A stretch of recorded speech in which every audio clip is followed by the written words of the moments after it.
Hello everyone, welcome to What If Issei Becomes the Ultimate Harem King with Everyone Part 2. Before we start, please go support Au.Makoto356 for writing that awesome fanfic.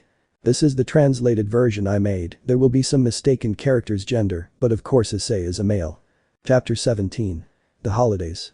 Previously Issei had defeated Volley with great difficulty, thus finishing off the enemies that interrupted the meeting. Then the brown-haired boy discovered that Murayama was pregnant like Yuuma and Rias. With such news Issei decided with great joy to marry them, but they had to prove that they were still boyfriends by orders of Surziches. So from now on they will have to face many more problems in the future. 2 weeks have passed since the invasion of the magicians and the attack of Volley. We can see Issei sleeping in a big house with some naked girls, Yuuma, Rias, Akeno and Murayama. From one moment to the next a brown-haired boy began to wake up. He smiled when he saw his beloved girls next to him, but it disappeared when he felt someone climb on top of him. Issei. Huh. Akeno. Here I go. Issei. Akeno, what are you? Akeno. Issei-kun was wondering if you like how my body feels. Issei. Excited, yeah, it's great. Akeno. Lustful and at the same time a little sadistic voice with happiness. I also want to feel you more, Issei-kun. Issei. Feel me? Could it be possible that in the Japanese language there exists a phrase as sweet and beautiful as that? Issei and Akeno were slowly getting closer, but before that happened a voice interrupted them. Rias. Akeno, what are you planning to do? Issei. Rias. Akeno. Don't worry, this is just a morning contact with my dear boyfriend Issei-kun. Rias. You know that Yuuma and I are the first to kiss him since we are his wives, and on top of that I am his mistress. Akeno. I may not be your master and your wife, but I have the right to touch you just like you do. Rias. With a slightly sinister and provocative smile, so you think you're superior just for being his only girlfriend. Issei. These girls me. Yuuma. Half asleep, is it already tomorrow? Murayama. Half asleep, is it time to get up, Issei-kun? Issei. Yuuma, Murayama, don't worry, go back to sleep peacefully. Yuuma and Murayama. Issei-kun, you are very kind, then let us use you as a pillow. Issei. Phew.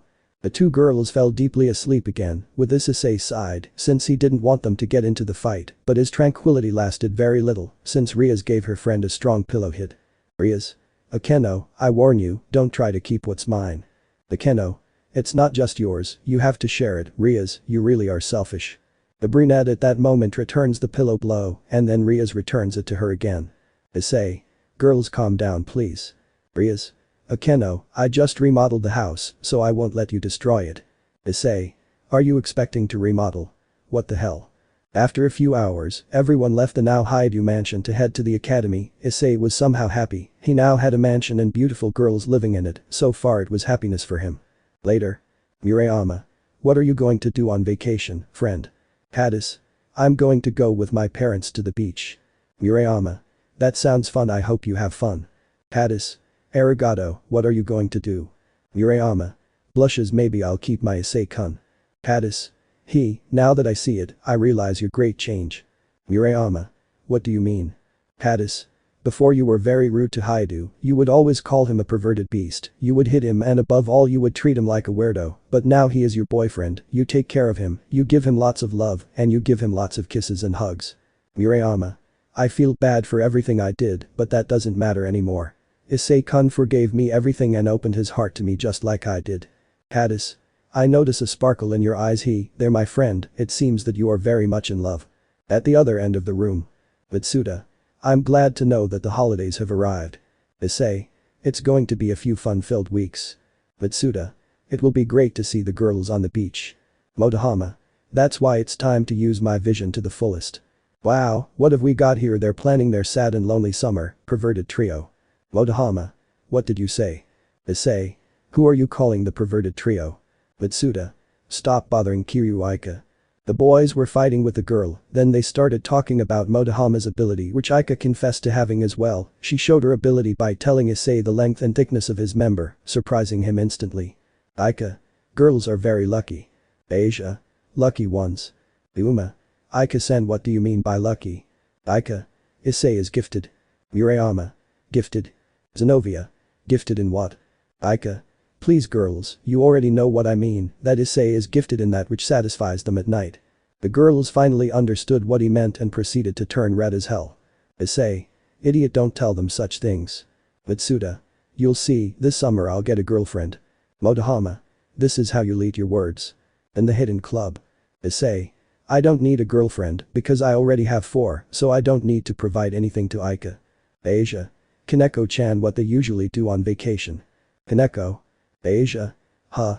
The blonde-haired girl noticed something in the little loli, but before she could think of anything else, Rias arrived to tell everyone that they were going on vacation to the underworld. This undoubtedly made everyone very happy, and especially those who had just joined, in the same way Azazel was going to go to help them and take care of them. Then everyone went to their respective classes again. Leaving only the leader of the fallen angels, he observed Murayama carefully and then remembered what Surziches told him. Flashback. Azazel. What do you want to talk about, Surziches? Surziches. Azazel, I understand that Rias has the Murayama girl as a pawn, right? Azazel. That's right, but what does the girl have to do with it? Is she important? Surziches. Let's say yes, you see, I always analyze Rias' pieces. When I analyzed her, I found something that surprised me. Azazel. What is it? Surziches. She is half angel. Azazel. Wow, that really surprises me. Now I understand what you're telling me is that the girl was half human and half angel, and now that human part is demon. Surziches. That's right, I'm telling you this because I want you to help her. Azazel. That's what I was thinking, but why are you telling me this nervously? Surziches. The reason is because she is in great danger. Azazel. Huh? Surziches. Azazel, you should know that a demon is like negative energy and an angel is positive energy. Azazel. I understand, what you mean is that if I don't help her combine those powers and control them, her body will enter a critical state. Surziches. Hi. Azazel. Well, we'll do our best. Surziches. Take advantage since they are coming to the underworld. Azazel. Whatever you say. Then flashback. Azazel. Will it be okay if I tell this to Issei?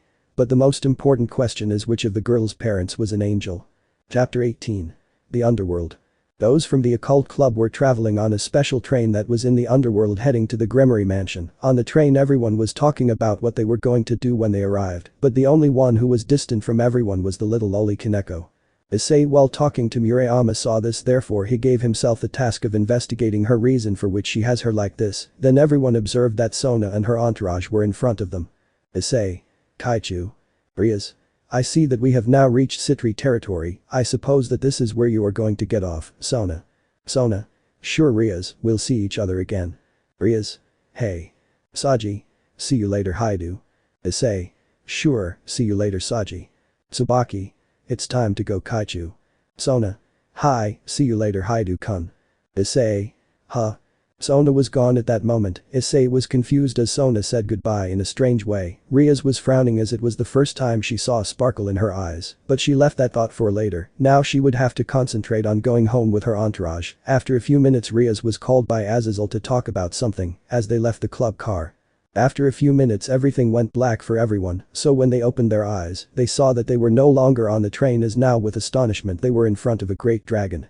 The young people were surprised by the appearance of such an individual. Before they could think anything else, the dragon from its mouth took out a large flamethrower, so they quickly dodged it. Little Kaneko instantly went to attack the dragon, but with a single movement of its tail, it sent her flying, leaving the little loli unconscious.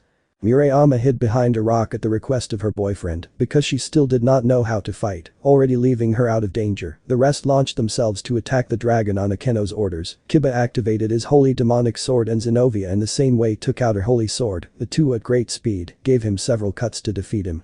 To their astonishment, he did not flinch at all with their attacks. The dragon quickly gave them a strong punch that undoubtedly left them unconscious. Yuuma took out 2 spears of light at their maximum power, and Akeno her lightning bolts. This gave a signal for them to attack together. Yuuma captured this, and then the two launched their attack simultaneously. This caused an explosion that made a large smokescreen. When the two girls cleared, they saw in horror that the dragon did not have a single scratch on its body. Now little Gasper activated his sacred gear to stop the dragon's body. Issei took the opportunity to launch a powerful blast of power that also did not affect the dragon. It without much effort freed itself from Gasper's power, leaving everyone in shock. Just when it was going to attack Issei, a voice stopped it. Azazel. Well, that's enough. Issei. Butchu and Sensei. Minutes later. Issei. This dragon is a demon. Dragon. How long, Drag? Drag. Yes, after a while without seeing each other, Tannen. Issei. Is he an acquaintance of yours? Azazel. Blaze Meteor Dragon, or better known as Tannen, was one of the Dragon Kings who became a demon. Kiba. A dragon turned into a demon. Issei. Is it that powerful? Azazel. He gave me a hand with his training. Zenovia. Training. Then it was just practical. Tannen.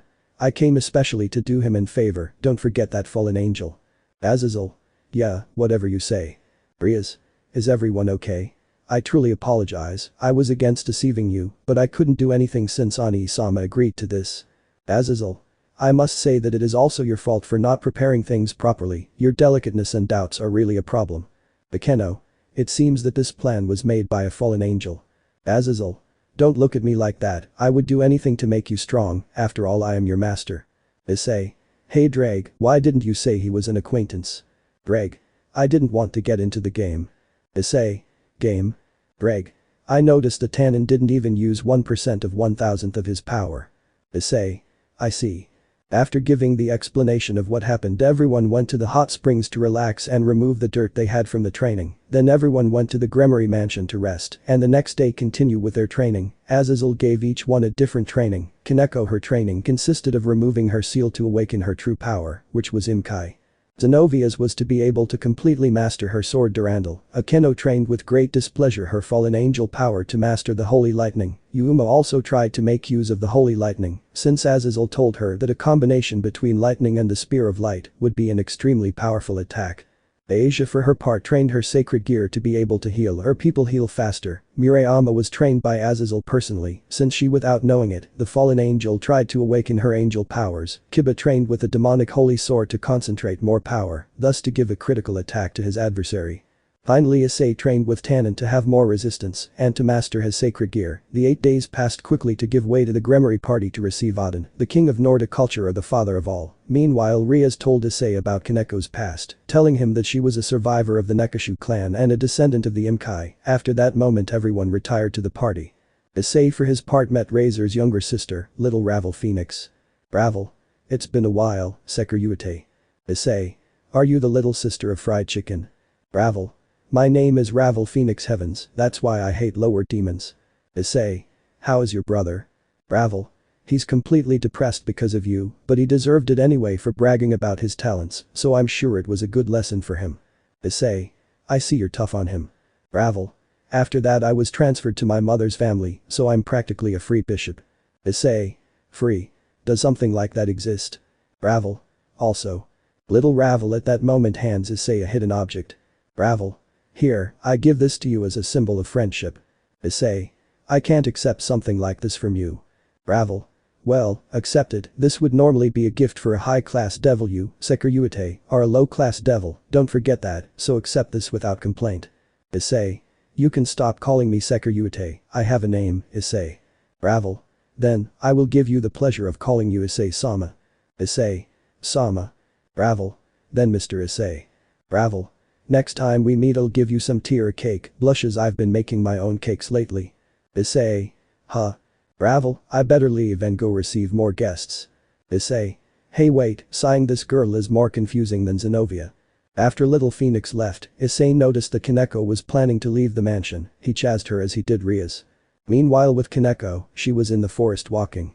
How long has it been since we last saw each other? Kaneko. I knew it, that smell was hers. Hello Shirin. Kaneko. Kuroka One-sama. Chapter 19. The fight against the Norse god Loki. Part 1. Returning with Kaneko. Kuroka.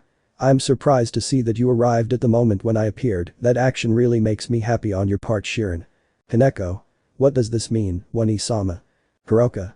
Don't make that scared face, I'm just curious about the meeting you guys are having, that's all Naya. On the other hand, Issei and Rias ran towards Kaneko to help her in case something bad happened. On the way Rias told Issei about Kaneko's fate and her confrontation with him. Back to the mansion. Asia. How strange, I haven't seen Issei-sen anywhere. Zenovia speaking of which, I haven't seen President Rias either. Yuuma. I hope Issei and Rias are okay. Azazel. Good job Barakiel, you finally brought it. At that moment the god Odin arrives at the place, he caught the attention of everyone present. Azazel. Long time no see, old Odin. Odin. Same here, brat, fallen angel. Serziches. It's a pleasure to see you again, Norse god Odin. Odin. I came, at your invitation Serziches. Serafall. Welcome to the underworld Odin-sama. Odin. But just look. Serafall. Excuse me. Odin. Even though it's a great banquet, I wonder what a young girl is doing dressed in such an unattractive outfit. Serafall. Huh. I see, then please look at this. The young Leviathan then changed her formal outfit into her magical girl costume. Auden. Oh, but what do we have here? What does that kind of clothing mean? Serafall. Wow, I'm surprised you don't know this is a magical girl's outfit. Auden. Very interesting, that suit is not bad at all. Don't be disrespectful, Auden-sama, don't stain the name of Valhalla. Auden. Too bad, you are always too strict or too bitter, that is why you don't have any man by your side. Starting to cry. Auden-sama is very bad, sniff, sniff, now everyone knows that I am the only Valkyrie who does not have a boyfriend. Auden. Excuse my lack of respect, I'd like to introduce you to my companion Roswis, she has a good heart, although as you witnessed she is a bit strict. Again returning to Kaneko, we can see how she and Kuroka were having a conversation, since the brunette wanted to take the little loli, but Rias and Issei were not going to allow this, but also at that moment Biku appeared to help Kuroka. Biku? Don't you want some help, Kuroka? Kuroka. I don't need help, Biku, I want to take care of the high-class devil who took Shiranaya. Issei. Hello stinky monkey, how's Volley? Biku? Well then. Kuroka. Who is he? Biku? This is the Sekiryu I told you about. Kuroka. I see, so this boy is the pervert who defeated Volley. Issei. Hey, don't insult me, well, looking at it from another perspective, that's true. Kaneko. Wani-sama, why? Kuroka. Don't worry, Shiran, Volley and the others will treat you well and even give you a warm welcome since you have the same power as me. Kaneko. Sister, I am part of the Gremory clan. Issei. Say what you want, but we will not hand over Kaneko-chan to you. Kuroka. So if we can't do it nicely, we'll take her by force. Biku. And don't even think that you can beat us, because even trying would be a waste of time. Rias. A waste of time? At the Gremory mansion, Serziches was talking about peace between the gods, but Auden interrupted the conversation to warn that the god Loki was there, no doubt this alerted everyone present. When Loki appeared in front of everyone, he talked about how he would be the only god and that he would also cause Ragnarok throughout the world, and just when he brought out a beast called Fenrir to attack everyone present, the two were teleported far away from there by a Juka.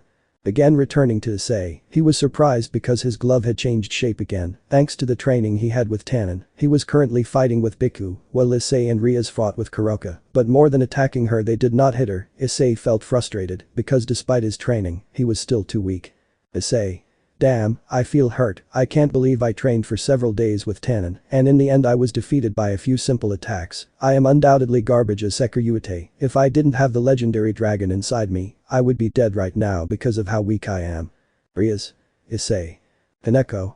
Issei-senpai, he is not weak, he is a great person, he is also very kind, he is the strongest and the kindest Sekiryu that could have existed. If we forget his perversion, what characterizes him is his courage and his desire to protect the people he loves, that is Issei-senpai.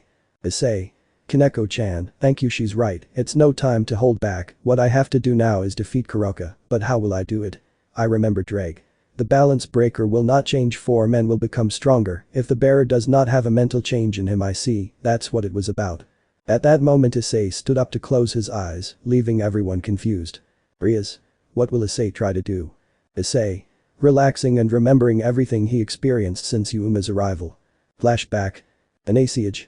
You know I don't have time for you, you're just a piece of trash, with how weak you are you once saved the little nun. Razor. A low-class devil will never be able to defeat me, much less have women to follow him. You know when Rias is my wife, I will make love to her as many times as I want in front of you, trash, so you can see how weak you are. Ha ha. Bicabial. I can't believe this is the Sekiryu everyone is talking about, I see you're just a weak kid who can't even come close to me. Bali. You know there's a huge difference between our powers, it's like the earth and the sky, no I think even more than that, you're just a boy who doesn't understand the seriousness of things, you're very weak, Hyoudou Issei. End in flashback. Note. In this story Issei will not become strong because of his tits, but like every hero he will earn them through willpower. Issei. In the end, for all my enemies, I was very weak, but this time I'm going to change that. I will be the most powerful dragon that could have ever existed. I will destroy the Cows Brigade and everyone who wants to destroy the factions, because I am Hyoudou Issei. At that moment an extremely powerful amount was emerging from Issei's body, surprising everyone except Tannen. Finally Issei finished completing his balance breaker, revealing his changes in the armor. Issei after much understood that power comes from willpower, so without beating around the bush he prepared to attack Kuroka. She used Senjutsu to attack him, but it was of no use. Koka. It's impossible, my senjutsu power didn't scratch him. Issei. It's useless to try, I'll give you a chance to leave, that is if I don't want to see you near Kaneko-chan, if you do I'll finish you off even if you're a woman and Kaneko-chan's older sister. Koka. You've already made me angry now. Before Koka could continue, Biku picked her up to take her away, to which she demanded that he let her go, but Biku warned her that they had to leave because Loki had arrived. After the two members of the Cows Brigade left, Issei deactivated his balance breaker to approach Kaneko and Rias. Issei, are you okay? Rias. We are fine thanks to you, love. Kaneko. Thank you for saving me from my Wani-sama Issei-senpai. Issei. I would do anything for you Kaneko, after all I am your senpai. Kaneko. Hey. The faction leaders and Aden, because of what had happened, began to plan a strategy to defeat Loki. Those in the club rested because there was no doubt that they would have a difficult battle in the future. In the Loli's room. Kaneko. Blushes Issei-senpai is very good. But Issei and Rias. Issei. It's good that you rescued Kaneko-chan Rias. Rias. Yes, I'm glad you protected Kaneko. Issei. Well then, I think I'll go to sleep. Rias. Wait a moment Issei. Issei. Do you need anything else Rias? Rias. Yes, please eat. Rias grabbed Issei's arm to take him to her room. Upon reaching her room, the Redid released her lover's arm. Issei. Rias, what are you doing here, why do you bring me to your room like that? Rias. Issei, you never said anything about my dress. Issei. Sorry Rias, I really like it. Issei, because of everything that had happened, he didn't pay close attention to his girlfriend's dress. When he finally looked at it more closely, he turned red because he saw how the dress showed her waist, her legs, and her breasts that were being marked by him. Rias. You want to touch them, right? Issei. No, you'll see, no, don't think I'm trying. Rias. Issei, you can't lie to me. I know you want to touch and lick them, and why are you nervous? Remember that we are secretly a married couple, so we can do whatever we want. Issei. But what the hell lately Rias is very aggressive. Rias. Please Issei do it quickly, this is very embarrassing. Issei. His heart was beating very fast, she looks very beautiful, cute and so tender with that embarrassed face, I definitely want to touch those big soft breasts. Issei, without resisting it any longer, began to massage Ria's breasts and at the same time he also sucked them roughly. Rias. Issei don't do it so abruptly. Issei. This is great, I had forgotten how big your breasts were and I even forgot their taste. Rias. Issei. Issei. Now you have provoked me, I will make you mine tonight my crimson princess. Chapter 20. The fight against the Norse god Loki. Part 2. Returning to Aritid's room. Lemon skipped. After a few hours of sleep, the two woke up as they had been informed that Azazel needed the presence of the entire occult club, so they quickly got dressed to leave the room. 20 minutes later. Azazel. So to defeat the god Loki, Odin went to bring the hammer Mjolnir, however to the place where they sent Loki, it would only last at most a day to contain him. Rias. It can't be just one day. Azazel. If Loki decides to attack us again, he would come directly to destroy us. Rias.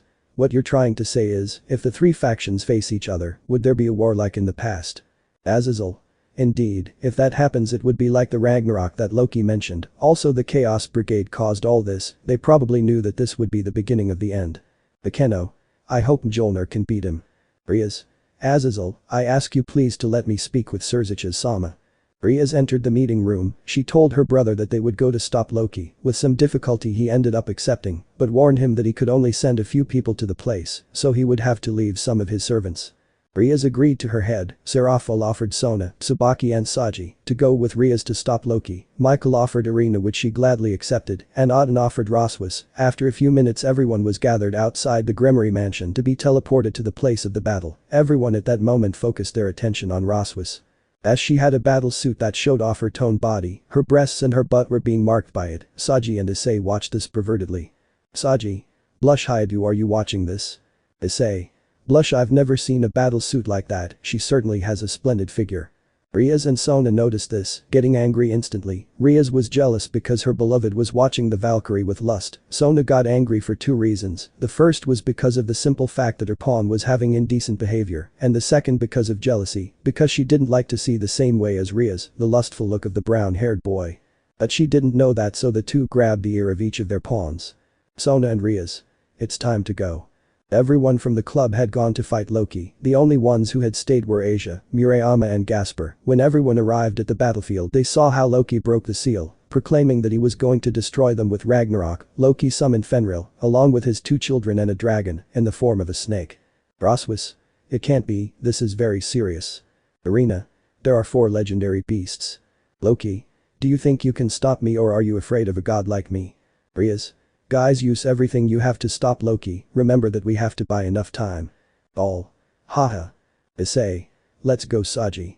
Saji. We will show them the fruit of our training. Issei.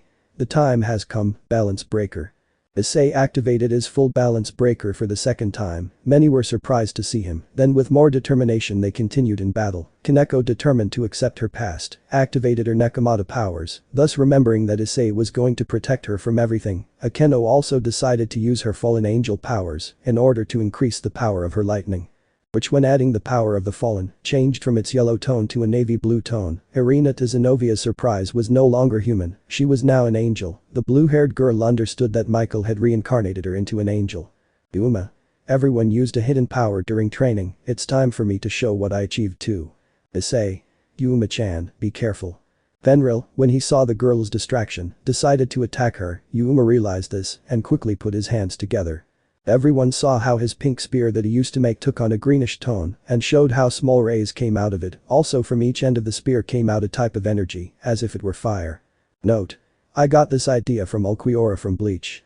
Without thinking twice, Yuuma launched the attack towards Fenrir. Upon impact it caused a huge explosion that spread for many meters around. When the smoke dissipated, they saw Fenrir lying on the floor with serious injuries. Issei. Yuuma-chan, that was great, you've gotten very strong in these weeks. Yuuma. Blush, thank you very much Issei, your compliments make me blush. Rias, who observed this, was internally pouted because Yuuma was taking all of Issei's attention, but she was also happy for her friend because she had achieved an extremely powerful attack. Issei.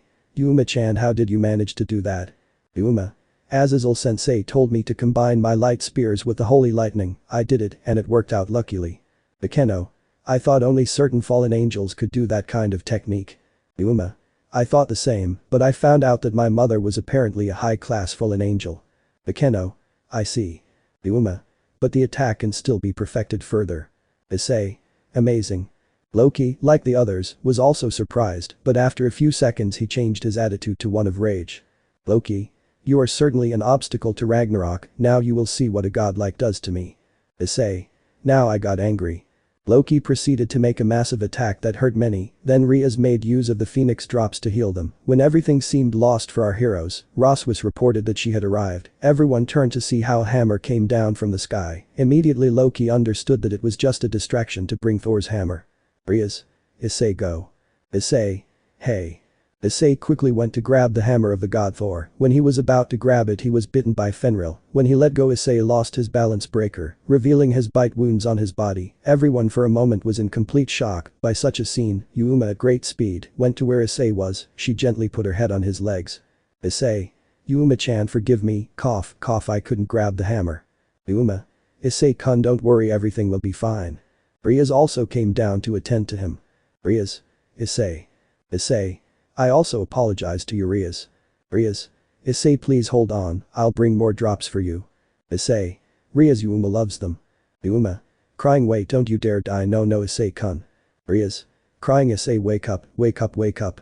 Everyone except Tsubaki and Roswis began to shed tears, seeing the brown-haired boy's last words. Everyone looked at Fenrir with great hatred. Zenovia. Angry and shedding a few tears, I won't forgive you damn people. Arena. Angry and shedding a few tears, Issei-kun. Kaneko. In the same state, Issei-senpai. Zenovia, Irina, Kaneko, Kiba, Akeno and Sona repeatedly attacked Fenrir, causing him to faint from all the injuries caused. Then they went to attack Loki, but he had knocked them all out with simple blows. Roswis. What will happen now? Without the Sekiryuite power no one will be able to lift the hammer, will it be the end? Loki. Now that everyone is defeated, I can start Ragnarok. Everyone slowly opened their eyes because Tsubaki had woken them up with her power. Loki. Wow, it seems that they didn't last a minute unconscious, well that doesn't matter, I'll start with Ragnarok Mua, ha ha ha. When everyone was about to attack him, but before doing so they felt an enormous power, they turned their gaze to see in shock how Rias and Yuuma increased their power drastically. Rias. With a cold and emotionless voice, Norse god Loki. Yuuma. Like Rias, you have hurt the man we love. Rias. We will never forgive you. Then in a loud shout the two reached a monstrous power unknown to all.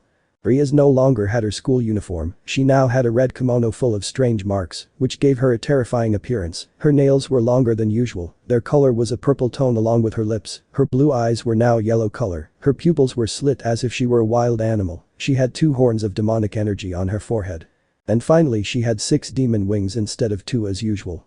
Yuuma had a purple kimono, unlike Rias the strange marks were different, her nails were long and a leaf green color, her lips were also the same color, her eyes were lavender purple, and she had 6 fallen angel wings. The two of them certainly had a sinister and terrifying appearance. Yuuma and Rias without warning began to laugh in a psychopathic manner, scaring everyone present, their eyes showed the eyes of psychopathic girls. Enril's 2 sons ran towards the 2 girls to bite them, but in the blink of an eye they had extremely serious injuries. Before anyone could speak the 2 girls began to torture the beasts in a sick and sadistic way. While they did so they laughed psychotically. Everyone watched this in horror as the girls they knew were gone. Yuuma. They like pain, so die ha ha ha feel the pain shit. Rias. We have more pain than you think so we feel the pain ha ha ha. Finally they made an attack, which ended the lives of the 2 beasts, but in a way that splashed blood everywhere. The 2 with a macabre and diabolical smile began to suck the blood from their fingers. Loki was undoubtedly horrified by what he saw. Without realizing it the girls were already in front of him. Loki. They are monsters. Yuuma and Rias. With a psychopathic or Yandir voice you took away from us what we loved most in the whole world. Now we will kill you slowly, so that you feel the pain that we have he. Chapter 21. The end of the battle. Returning to the battlefield we see how everyone was in shock watching the change in Rias and Yuuma, while Loki at that moment felt a lot of fear and terror. Loki. Trembling with fear what does this mean? Why do those girls have that power now? This is really a disappointment how a god like me can be trembling for these insignificant trash. Yuuma. Yandir voice, but why don't you come to destroy us now Loki-sama? Rias. Yandir voice could it be possible that you're scared? Is that why you can't attack us? How disappointing and according to you, you called yourself the almighty god Loki. Yuuma. You know what, we would normally leave you with serious injuries. Rias. But since you have destroyed what we loved, death would be more delicious for you. Yuuma. It's funny, isn't it? When your arrogant and haughty face changes to one of terror and fear, it's really a pleasure for us. Loki. Still shaking, but now his face had a bit of anger don't make fun of me damn girls. Yuuma and Rias. Psychopath laugh hee ha ha ha ha ha ha. Loki. What do you want from me? Yuuma. What do we want from you? Questions. Rias. You should know that already. Yuuma Rias. We want to see you suffer, we want to see you mutilated in a huge and delicious pool of blood, we want to kill you, so that you scream and cry begging for mercy to finally swim and enjoy your delicious blood. Ha ha ha ha ha ha ha ha you will die, you will die, you will die, and we are really going to enjoy it, both of us. The girls at great speed went to attack Loki, the Norse god as he was terrified by the girls' words could not observe their rapid movements. Rias grabbed his head to smash him with some rocks, then Yuuma raised a lightning spear, but this time it was different instead of being leaf green, its color now showed a very dark purple tone. Without thinking twice he threw the spear towards Loki. Without giving him a chance to escape, he received the attack directly. This caused a large explosion. Those of the club were extremely surprised. This attack compared to the other was more powerful and destructive. When the shock wave ended, they saw how Loki had burned all over his body. But it did not end there. Rias now grabbed him by the legs to proceed to stamp him on the floor multiple times. Then the brunette arrived to pierce the god's stomach with her hands. He moaned loudly in pain. Internally she wanted all this to end. Rias. You don't want any more. But the game is just beginning. Iridied slammed her face into the floor, landing on her back. She also put her foot on Loki's face in such a way that it made a crater in the floor. Then she pulled his arm so hard that in seconds she ripped it off in such a way that it caused streams of blood to come out. To make matters worse, the girls grabbed her or sucked her as if she were a candy. Rias. Yandir voice Kimichi his blood is delicious. Yuuma. You're right it really feels good, so this is the blood of a god, it really is delicious. Minutes before the massacre began, Sona had gone to see how Issei was doing. To her relief he was still alive, but unfortunately not for long. She tried to think about how she could save him. When she was thinking about it, she accidentally saw an object that was next to the brunette. She grabbed it and looked at it carefully. After seeing what it was she became happy because they were phoenix tears. She quickly gave one to Issei. After a few seconds he was completely healed from his wounds. Issei barely opened his eyes. When he opened them he saw Sona. Issei. Kaichu. Sona. Hyoudou-kun, I'm glad you're okay. Issei. Remembering everything that happened but what happened to Loki? Sona. Well, you see. Issei turned his gaze towards where the explosion was heard, only to see Rias smash Loki's head into the rocks. Back to the present. Loki. Cough, cough, this is impossible, cough, cough, how can I be defeated by some cough, cough, insignificant garbage. Yuuma. You continue with that arrogance, it would be better to finish you off, your torture is over. Rias. Wait, there's just one more thing missing. Without warning, the Redeed ripped off both of Loki's legs. Unable to withstand the pain any longer, the Norse god began to shed tears. Yuuma. Poor Loki-sama is crying in pain, what a shame. Loki. Go to hell, you bastards. Rias. Okay, now we can finish it. The two of them rose a few meters upwards, each one doing their special technique, the black-haired one 2 lightning spears, and the red-haired one a large sphere of destruction. Yuuma and Rias. Die. The two of them launched their attacks at the same time, these collided directly with Loki. Loki. I can't die, I curse you insolent girls, ah. Finally the combined attacks finished consuming him, then a large shock wave covered many meters in the area. When the explosion ended and the dust cleared, a large crater could be seen on the ground. Those present could not believe everything that had happened, without a doubt they felt great sadness for Loki, because despite being evil, he did not deserve that kind of death, but everyone at the moment of seeing Issei happiness took over them, Akeno, Zenovia. Haneko and Irina shed a few tears and then went to hug him as if there was no tomorrow. Akeno. I'm glad you're okay, Issei-kun. Haneko. Me too, Issei-senpai. Zenovia. We thought you were dead, Issei. Irina. Don't scare us like that, you fool. Issei. I'm glad you're okay too. Kiba. It's good to have you back with us, Issei-kun. Issei. Thanks Kiba. Kiba. But now the important thing is if you saw. Issei. Sad, yes I saw it, don't worry about it. After finishing speaking, everyone saw Yuuma and Rias in the distance. They were both standing with emotionless faces, staring into space with their dull eyes. Issei didn't like to see them like that, so he proceeded to shout their names.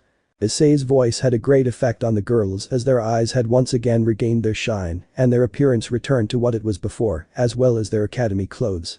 They shed a few tears and then ran out to hug him. To everyone's surprise, the brown-haired boy pushed them away from him before they could even touch him. Issei. It's time to go, guys. The girls were shocked by their boyfriend's action and also because he didn't even dare to look at them or speak to them. After a few hours at the Gremory mansion they had learned through a crystal ball everything that had happened with Loki. Surziches apologized greatly to Odin for what Yuuma and Rias had done. Surziches. Odin-sama, I deeply apologize for the actions of my sister and her tower. Odin. Don't worry Surziches, the girls weren't to blame for this, Loki had many opportunities to change, but instead of taking advantage of them, out of arrogance of believing that the gods could do whatever they wanted, he continued killing people and punishing them without compassion, that's why fate played a trick on him. Michael. But even so, Loki was an important god, wouldn't he generate a great controversy among the other gods? Odin. There is no problem with that, since I am the most important, you will understand the situation, that is why I ask you not to punish the demon Rias and the fallen angel Yuuma, they only wanted to avenge what they loved, remember nobody is perfect, not even the gods themselves. The three leaders agreed to what Odin said. Later, everyone was on the train heading to Kuo as the holidays were about to end. Issei was standing in front of a window of the car, thinking about everything that happened with Loki and the Chaos Brigade, who along the way discovered that while Rias and Yuuma were fighting with Loki the Chaos Brigade took Fenrir, it was then that something brought him out of his thoughts. Rias and Yuuma had each taken one of their arms. Rias. Issei, how about the three of us do something when we get there? Yuuma. Maybe as a kind of date. Issei. Rias. If you don't want to, then we can. Without warning, Issei broke free from Yuuma and Ria's grip, proceeding to go to another train car. Issei. Serious, I'm sorry girls, I'm not in the mood. Murayama watched that scene with sadness, so he decided to ask Issei about it later. The brown-haired boy was alone in a wagon, in a certain way he wanted to be alone, he was going to return to his thoughts when suddenly he felt a head on his legs. Issei. Kaneko-chan. Kaneko. I don't want senpai to go away, her lap is the only place where I can become Nyan. Issei. With a warm smile, of course you can lie on my lap as much as you want Kaneko-chan. Kaneko. Blushes, thanks senpai, you really have a good heart. After a few hours everyone had already returned to the Hyoudou mansion, those from the occult club had to take advantage of those last days to do their school homework, which they couldn't do because they were going to the underworld, but Issei had complications to do it. Issei. Damn, this is very difficult for me, I don't understand anything calming down, but now I can't worry about these things, there's something more important than the task. During my training, I got the ambition to become stronger, that's why now more than ever I want to achieve my goals of being the king of the harem. I feel that I'm getting closer and closer to the paradise of breasts.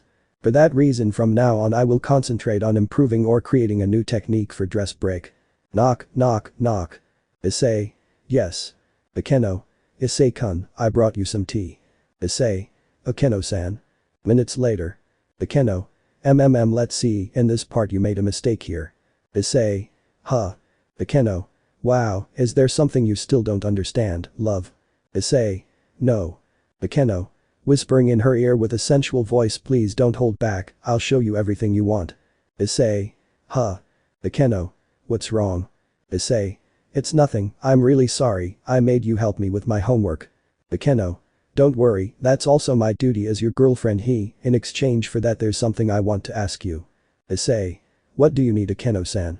Akeno. Blush, you see, I want to ask you if we can go on a date tomorrow. Issei.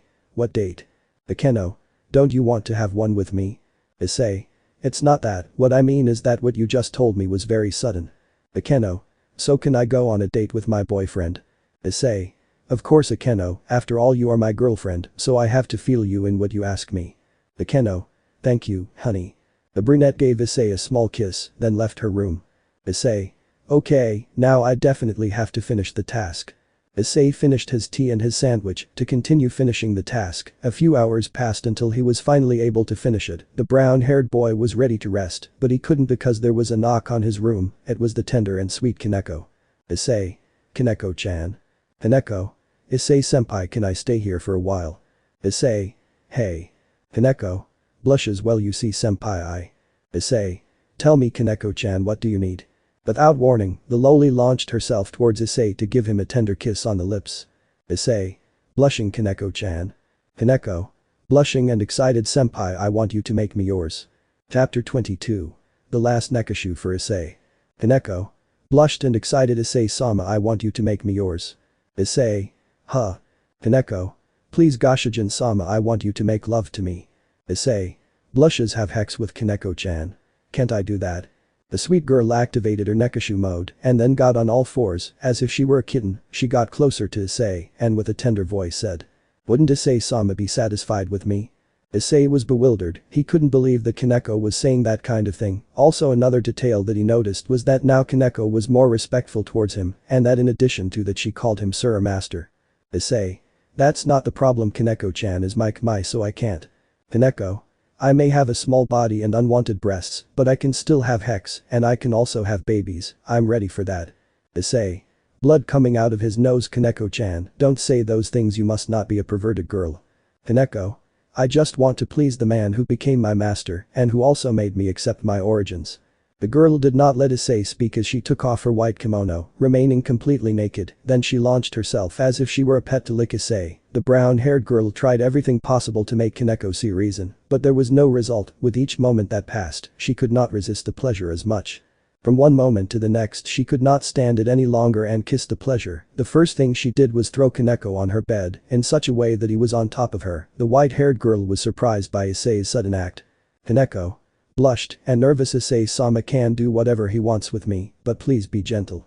Issei for a moment doubted if what he was doing was right, but hearing what she said and seeing her nervous and innocent face, he thought that he loved her, and if she also had that feeling, then he saw no problem in having hex with her. Issei after that thought proceeded to kiss the loli's neck. She felt great pleasure when Issei touched her neck, so by feminine instinct she began to moan. Issei, while kissing Kaneko's neck, lowered his fingers to her lower lips to masturbate her. Issei. Do you like Kaneko-chan? Kaneko. Yes master, please continue. Issei granting her wish, continued on with the hexual act. Minutes later. Kaneko was on her back on the bed in a very nervous manner. Issei opened her legs, that way he would start making love to her. Issei. Are you ready? Lemon skipped. The two gave each other a tender kiss before falling asleep. A few seconds after falling asleep, a red dragon mark had appeared on the girl's stomach. 2 days later. Issei and Kaneko were walking together at night, they had just gone together to do a demon job, apparently they had become closer since they had Hex, but Issei felt sad for Rias, apparently Kaneko for some reason began to disobey her, he was going to ask Kaneko the reason for that, unfortunately he couldn't because the loli stopped walking. She put on a serious face and began to look around for something she didn't like. Issei. Kaneko-chan, what's wrong? Kaneko. Serious Issei-sama, here you come. Issei. Huh. Wow, looks like you've spotted me, Shirin. Issei. Wait a minute, I know that voice. The brown-haired boy turned his gaze towards where the sound came from, in doing so he found someone unexpected, that's right, it was Kuroka, the Nekashu who belonged to the Chaos Brigade. Kaneko. Ni-sama, what are you doing here? Kuroka. You should know that already. Issei. If you came here to take Kaneko-chan, don't think I'm going to let you. Kuroka. A Kena-like sensual voice, huh? But what we have here seems to be that you have become more handsome since the last time we met, is it because you reached the complete balance breaker? Or because you have a cute little cat in front of you? Issei. But what are you talking about? Kuroka. Licking her cheek, your taste is interesting. Issei. That's none of your business. Kuroka. Hey, do you want to try making babies with me? Issei, huh? Kaneko. I'm sorry Ni-sama, I won't give it to Issei-sama. Kuroka. You're bad, Shirin, well it doesn't matter anyway Naya because I only came for you. Issei. Stop, as I told you before, I won't allow it. Issei took out his gauntlet to face Kuroka, she only gave a smile before disappearing from his sight, for a moment she had calmed down, but when she saw that Kaneko was not there, she became angry and instantly went to chase her. Kuroka ran happily while grabbing her young sister's hand. Kaneko. Ni-sama, please let me go. Kuroka. I'm sorry Shirin, but I can't let go of your hand until we reach the others. Issei. Don't move. To the cat's surprise, Issei stood in front of her with a serious look. Issei. Hey, release Kaneko-chan right now. Kaneko. Issei-sama. Kuroka. Wow, you are so persistent, Sekiryuite Naya. Issei. You are the persistent one, when you are going to understand that I will not hand over Kaneko-chan to you. Kuroka. Well, you leave me no choice. The catgirl began to concentrate Senjutsu to teleport next to Kaneko. Greg. Partner, don't let them continue, if they continue like this they will leave here without you being able to find them. Issei understood from Drake what Kuroka wanted to do, at high speed he went to stop the technique. Kuroka. Well Shirin, I hope you like being with others. Kaneko wanted to get out of her sister's grip but Kuroka was doing something that prevented her from using her power. Issei. Not so fast, I won't let you take her. Issei grabbed Kuroka's kimono, trying to deactivate the teleportation. Kuroka. Wait, what are you doing? Issei. Stopping you from doing stupid something. Kuroka. Wait, if you give me the Senjutsu energy that's accumulated, it could collapse. Issei, in order to rescue Kaneko, did not pay attention to what Kuroka said, the light that surrounded the three of them shone so intensely that after a few seconds it caused an explosion, so many people left their houses to see what caused the explosion, to their amazement, they saw a crater in the ground. In a very distant forest of Kuo there were 3 people. Issei. Analyzing the place, wait, where are we? Kuroka. Don't wait for me to answer that question Naya, because thanks to you Sekiryuite we teleported to a place unknown to me. Issei. Damn, if only you hadn't wanted to take Kaneko-chan, we wouldn't be in this situation. Kuroka. But Shirin is my sister and she must be with me. Kaneko. Serious Kuroka Ni-sama, I don't want to leave Issei-sama, I love him very much, and besides that, he is my master. Kuroka. Confused, what do you mean, master? Why do you call yourself Master Sekiryuite Naya? Issei. Normally I would tell you no, since I don't trust you, but I'm going to tell you because since you're his sister, you might know that he has. Issei told Kuroka about Kaneko's sudden change in attitude, that everything was different after they returned from the underworld. Kuroka thought in detail about Issei's words, without any result, she decided to ask her little sister about it. Kuroka. Shirin, why do you say I love Sekiryuite Naya? Kaneko. Blush. Issei-sama subdued Kaneko-chan. The two of them were surprised upon hearing those words, immediately Kuroka turned to see Issei with an annoyed look. Kuroka. How could you do that? You subdued my sister, now it's going to be harder for me to take her away. Issei. Confused, I don't understand how I subdued her, I don't remember doing that to Kaneko-chan. Kuroka. Maybe you don't remember, because you did it unconsciously. Issei. The truth is that I don't remember, but if you tell me how to submit to a Nekashu, I'll remember what I did. Kuroka. Sighing, the way to subdue a Nekashu is by touching their most intimate areas until she or he admits defeat, this also applies to other Imkai, but in a different way. Issei. Sorry but I still don't understand. Kuroka. With an I'm like drop seriously, is this guy Volley's rival? Dreg. Maybe I can explain it to you, buddy. Issei. Dreg. Dreg. If a dog or cat growls at you and wants to attack you, what do you do? Issei. Run away I guess. Dreg. No, what I mean is, what do you do to calm them down? Issei at that moment understood what Dreg was trying to get at. Issei. Oh, I already understood what you're trying to tell me. It's that if you touch a imkai on their calming points like their ears, they'll have a great affection for you. Dreg. Until you understand it. Kuroka. Well, now that you understand, you can explain to me when you subdue Shirin. Issei. Let me see. Issei after a few seconds of remembering when he did something similar, when his mind opened the memory of the train, he tensed a little. Kuroka. Well. Issei. I remembered. Flashback. Kaneko. Issei-senpai, I don't want him to go away, his lap is the only place I can be. Issei. With a smile, of course Kaneko-chan, you can lie on my lap, as long as you want. Kaneko. Issei-senpai is a good person. Kaneko, being so relaxed on Issei's lap, didn't realize that she had activated her Nekashu state. Issei, unlike her, did notice this. She seemed so tender and innocent to him that he decided to take advantage of her being like that to tease her for a while and play, to forget about Rias and Yuuma. Issei. Whispering in her ear, Kaneko-chan is bad, I activated her state where I want to play with her. The loli suddenly opened her eyes to feel her senpai blowing into her cat ear. Kaneko. Knew Issei Sr. Without any mercy he continued blowing on the ear, this act continued with licks, the brown-haired boy provocatively licked the Nekashu's ears, caressed her feline tail. Issei. You like this right Konako-chan? Poor Kaneko couldn't answer Issei's question because of the pleasure she felt. Issei. So my little Kmai, if you don't answer me, then I'll give you a little punishment. Issei began to suck the loli's neck with his tongue, and at the same time with his hands, he caressed Kaneko's 2 ears. It must be said that, from the beginning of this, the brown-haired boy was on top of Kaneko, while she was on her back. Issei. Kaneko-chan, if you don't say the word, I won't leave you alone. Kaneko. What a word, Issei-senpai. Issei. I don't know, you tell me. Kaneko. Issei-senpai, you are bad, you know that I can't take it anymore, and you continue with this. Issei. Just say it. Kaneko knew exactly what word he was referring to, but she didn't want to say it because she was resisting his actions, but unfortunately she couldn't hold back any more pleasure, and said in a soft and somewhat sensual voice. Kaneko. I give up. Issei, upon hearing her, stopped what he was doing. Issei. Sorry if it was a little abrupt, it's just that you look so innocent in that feline form that I couldn't resist teasing you.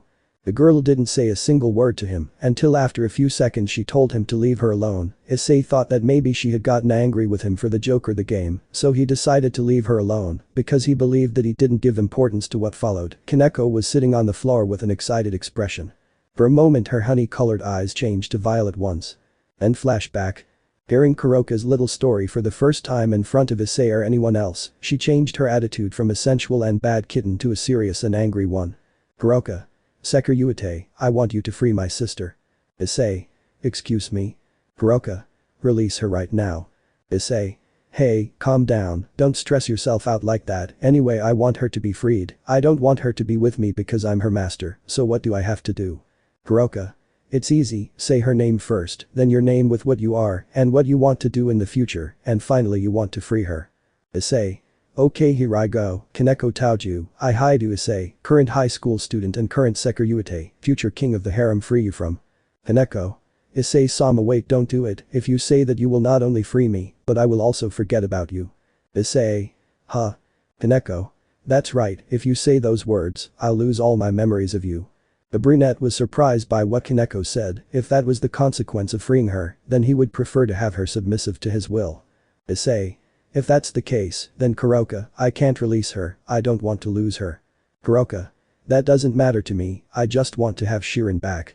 Kuroka, out of anger, was willing to fight Issei. Before she could activate her senjutsu, her sister appeared in front of her. Kaneko. Don't hurt Issei-sama. Kuroka. Kuroka. Shirin, get out of there. Kaneko. I don't want to, stupid sister, I hate you, I hate you. Both Issei and Kuroka were surprised by the loli's strong words. Kuroka. What are you saying, Shirin? Kaneko. I hate you, Kuroka, you always want to take everything from me, from the beginning you have only cared about my power, you never loved me like your sister. Kuroka. Shirin, that's not true, I really. Kaneko.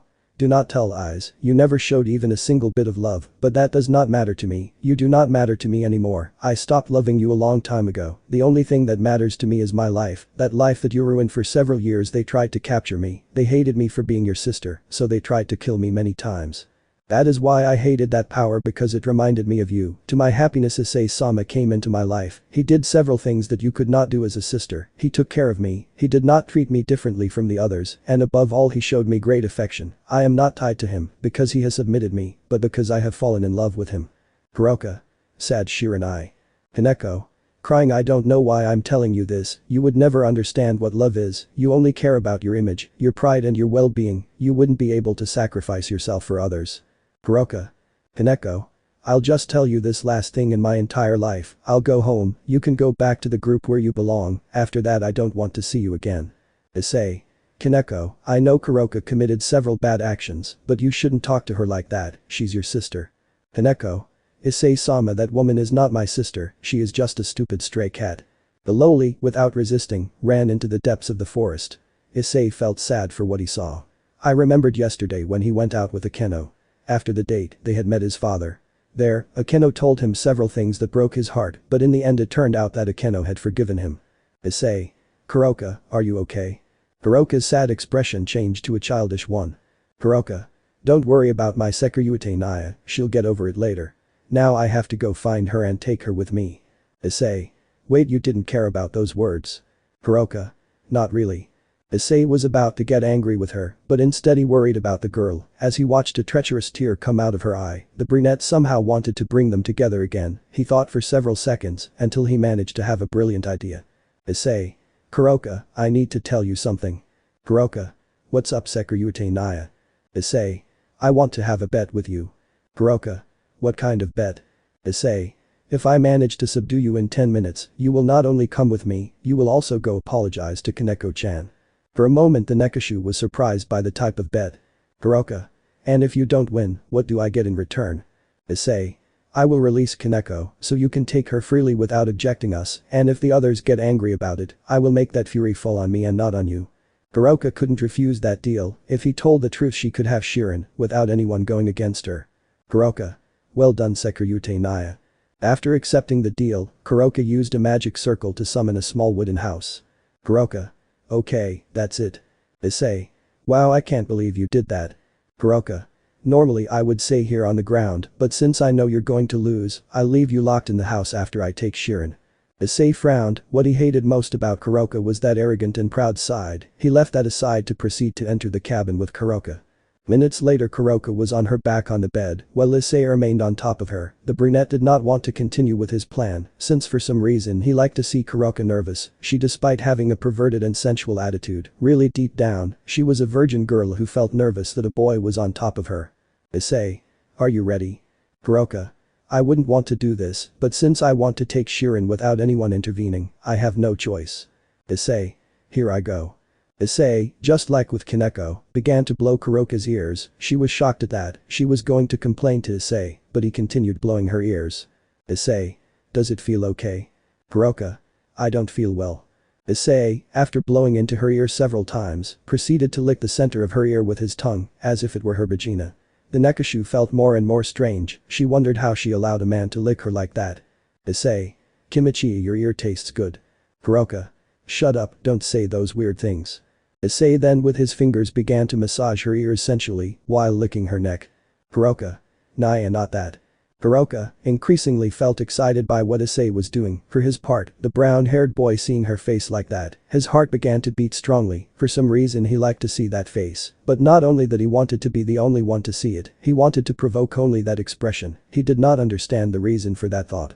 Until after thinking about it for a few seconds he came to an answer taken from his being. He not only wanted to take Kaneko, he also wanted her. Of course at the beginning of the bet he wanted to take her home to weaken the Chaos Brigade, but now he wanted to make her his, to belong only to him.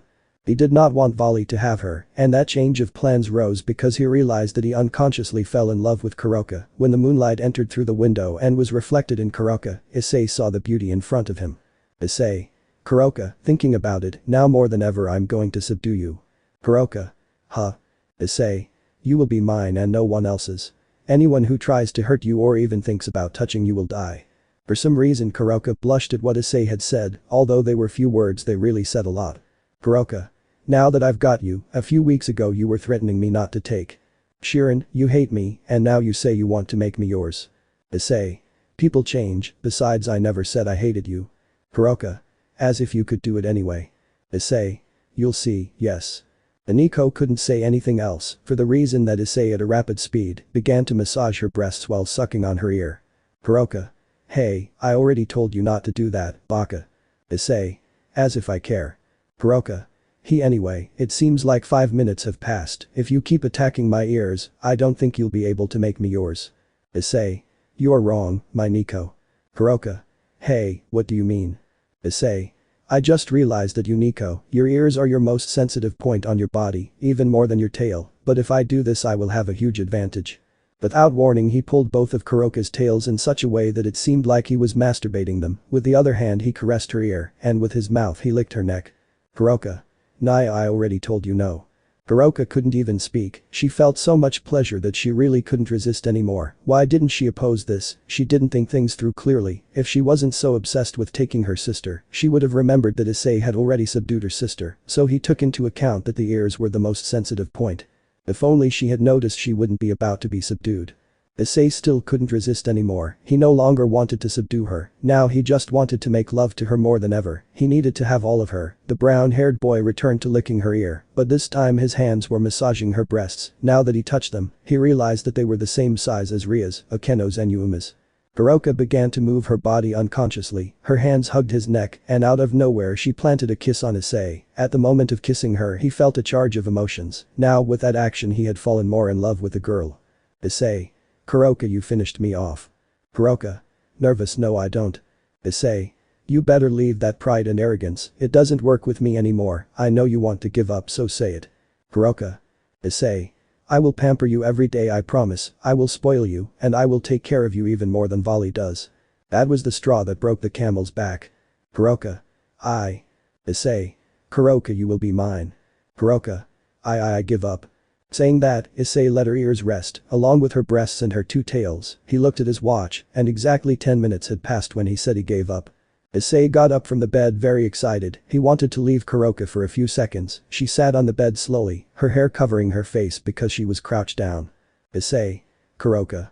A few seconds of silence passed until the girl raised her face, which was sensual, one that she would normally do, but unlike the previous ones, Kuroka looked at Issei in a different way, her face was obedient and respectful, also for a moment her eyes, like with Kaneko, turned violet. Kuroka. Issei-sama Naya. Issei. Kuroka, are you playing with me or are you serious? Kuroka. Indeed you subdued me Goshijin-sama. Greg. She tells the truth, mate, you really subdued her, and now she looks at you with respect. Issei had a big sparkle in his eyes and thought he would never have been able to achieve it. Despite knowing, thanks to Kaneko, the weak points of a Nekashu, he knew that he had two big disadvantages. The first was that she was very proud and arrogant, and the second was that Kuroka was not in love with him, like Kaneko. Issei. Kuroka, you are now mine, you will no longer be able to return to the Chaos Brigade, and as I said before, I will protect you from anyone who wishes to hurt you. Kuroka smiled at the warmth of her new master's words and acknowledged. Kuroka. Hi Issei-sama, I am only yours, and I will never leave your side. You can do whatever you like with me. Take good care of me Naya. Issei was happy that Kuroka had become more respectful towards him, instead of calling him you, she now addressed him as you. Drag.